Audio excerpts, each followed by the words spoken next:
Hello, I can't wait for you guys to tell me all about your DC shenanigans. But until then, we're going to do 7.5, and it is not, um, the math is not difficult, but it's like 2 steps to solve each problem. So it's on direct variation. So I'm not really sure why they throw this in with this chapter, but it's kind of a good place to do it since you've all had a big old brain break on your DC trip. So we're going to talk about direct and joint variation and then inverse and combined variation. So I'm going to write the little formula. They're in your notes. Your notes have like proportions and formulas, and I teach it with the formulas. Okay. You're welcome to learn how to do the proportions if that's easier for you, but I feel like I guess I like the formula, so that's how I'm teaching it. So direct variation has y equals k times x. Oops. So the constant of variation in this is just k. So what that means is we're going to have 2-step problems. The first step will be to figure out what k is, and then the second step will be putting it into the formula with k, and solving whatever they ask us to solve, okay? So the constant's just a number. Your x and your y are your variables that you can put anything into. Joint variation is going to look like this. Y equals k divided by x. Oops, I lied. Oh, don't write that. Joint variation is y equals k times x times z. There, you can write that. Inverse is what I was thinking a second ago. So inverse is y equals k divided by x. Combined is going when you have direct and inverse together. And so it's going to be y equals kx over z. Oh, yep, I'll go back. So I would at least highlight these or write these or however you want to in your notes. Also for your notes, the book doesn't talk about it, but I'm having you do a couple problems from the book about this. So let me write this. If dividing,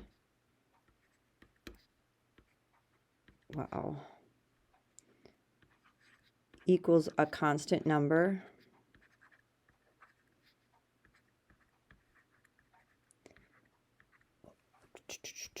dividing is constant, then it's direct variation. Okay, so that's direct. And then it's inverse variation if multiplying is a constant number.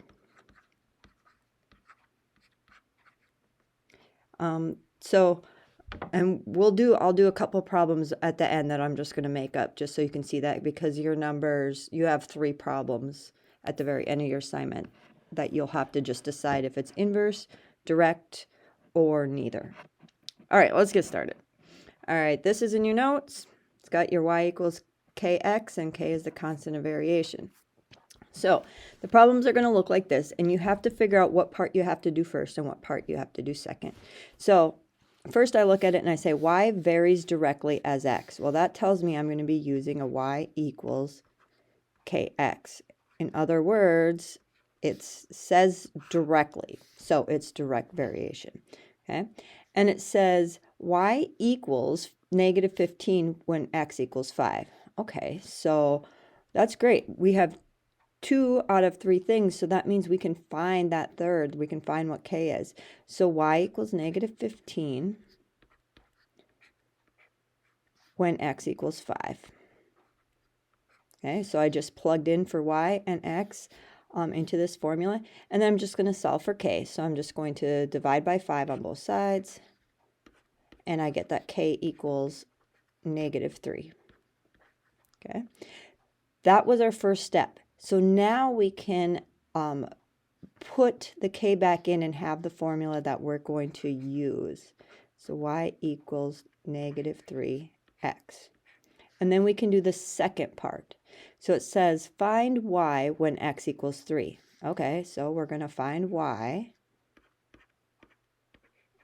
when x equals 3. So we'll plug in 3. And it looks like our answer is negative 9. Like I said, the math isn't hard on this.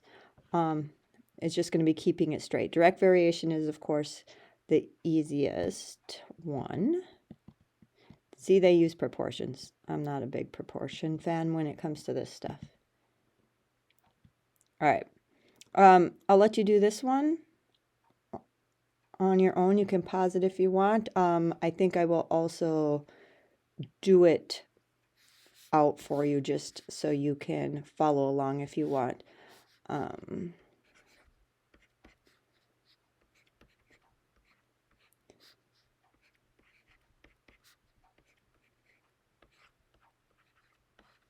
So hopefully you found that k is equal to negative 4.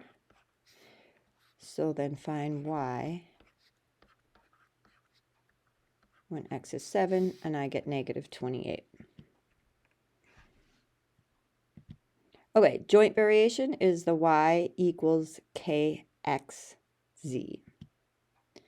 So again, it'll tell you, suppose y varies jointly. Okay, and you just go in order. Y varies, and then jointly means times x and times z. Okay. Find y when x is 10 and z equals 5 if, and then this stuff. So this is actually the part that we got to do first, because this gives us everything except for k. All right, I'm trying to underline.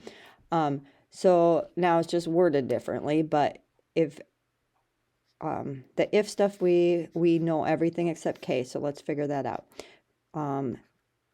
Y is 12 when x is 3 and z is 8. Okay, well, that would be 12 equals 24k, so let's just divide by 24. And I get k equals 1/2. Yeah. All right, so now we can do the second part. Find y when x is 10 and z is 5. So y equals 1/2, because that's our k, and x is 10 and z is 5. So looks like 25. That's our answer.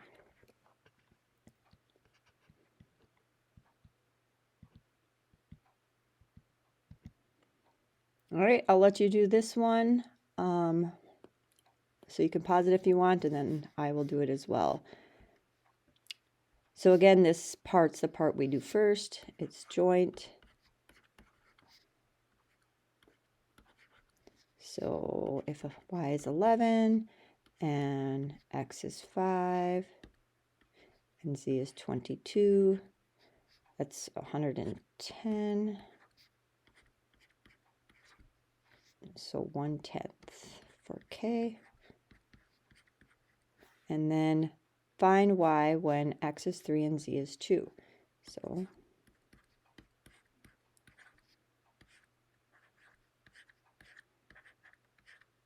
So 3 times 2 is 6, so 6/10, or 5/3.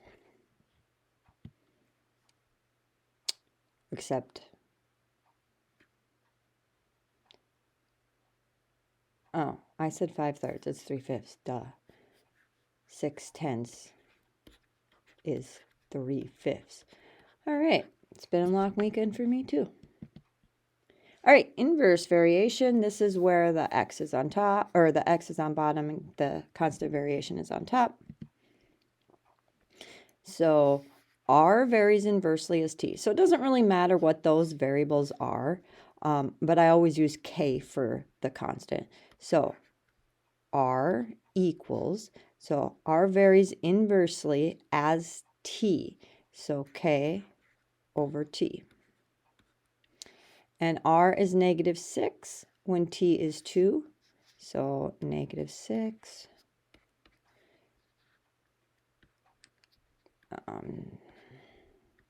Negative 6 when t is 2. So that means k is negative 12. So r equals negative 12 over t. There's our formula. Now it says find r when t is negative 7. Okay. So I'll just put in negative 7 for t. And I guess if I reduce that, it's just 12 over 7.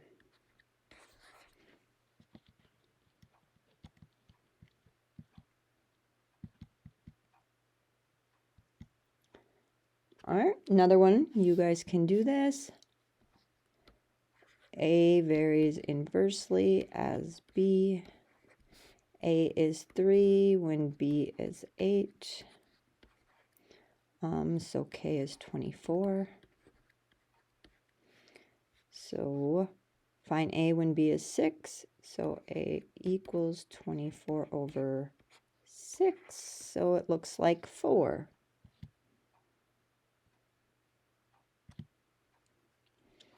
We will just skip through the word problem for today.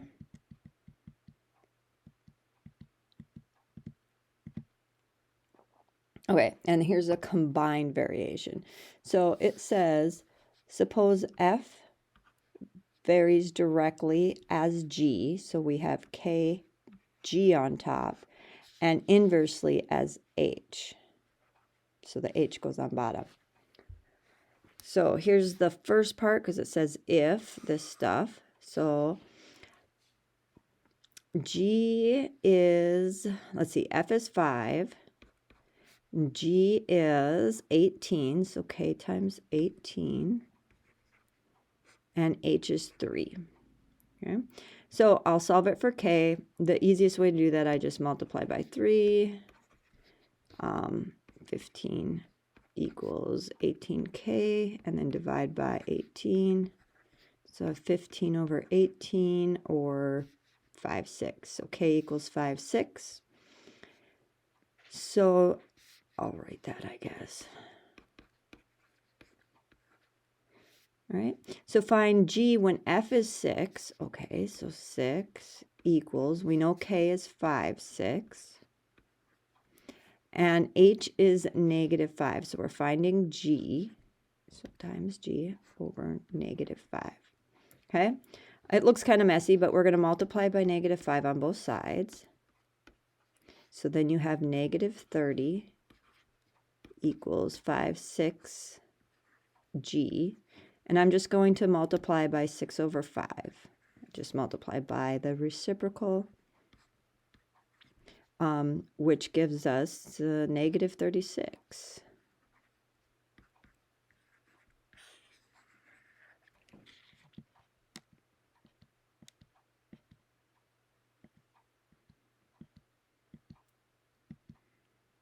Yep. Okay, this one's for you to do, and I will do it as well. So F varies directly of G and inversely of H. G is 10, F is negative 6.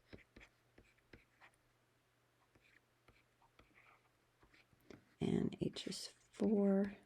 That would be negative 24 equals 10K. Divide by 10, you get negative 2.4 for K. So find G when F is 6.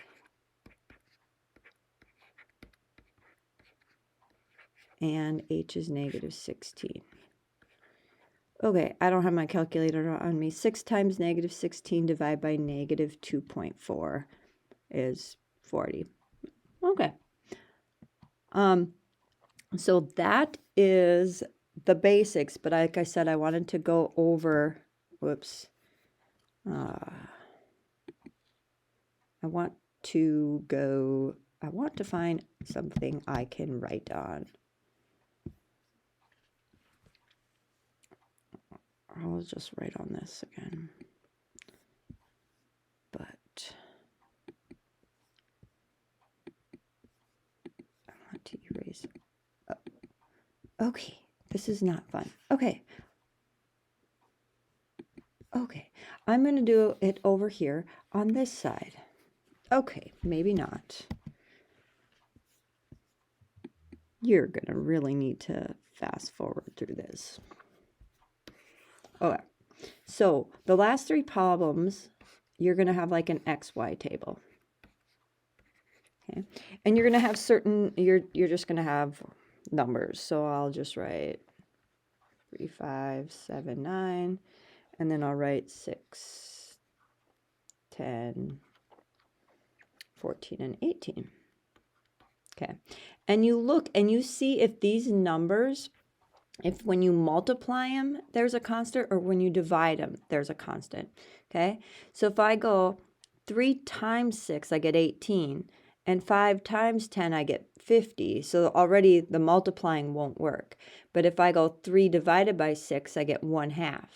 5 divided by 10, I get 1/2. 7 and so forth. Okay, so when I divide, it's constant. So if I divide and it's constant, it's a direct variation. Okay. And another example is if it's multiplying and it's a constant. So we can just kind of, let's see. We'll just go 6, 3, and 2. That's supposed to be a 3. Okay, so if I were to divide these, I'd have 1/6 and 2/3 and 1/2. But if I multiply, 1 times 6 is 6, 2 times 3, 3 times 2 is all 6. So if multiplying, then it's inverse. And if you had numbers that wouldn't multiply or divide to a constant number, then it's neither. So hopefully that helps. I am putting all of the, I'm putting the answers up on Google Classroom as well for you. I hope this doesn't take you guys very long to get through. But I will definitely answer all questions when I see you again when I see you on Thursday. So have a good one.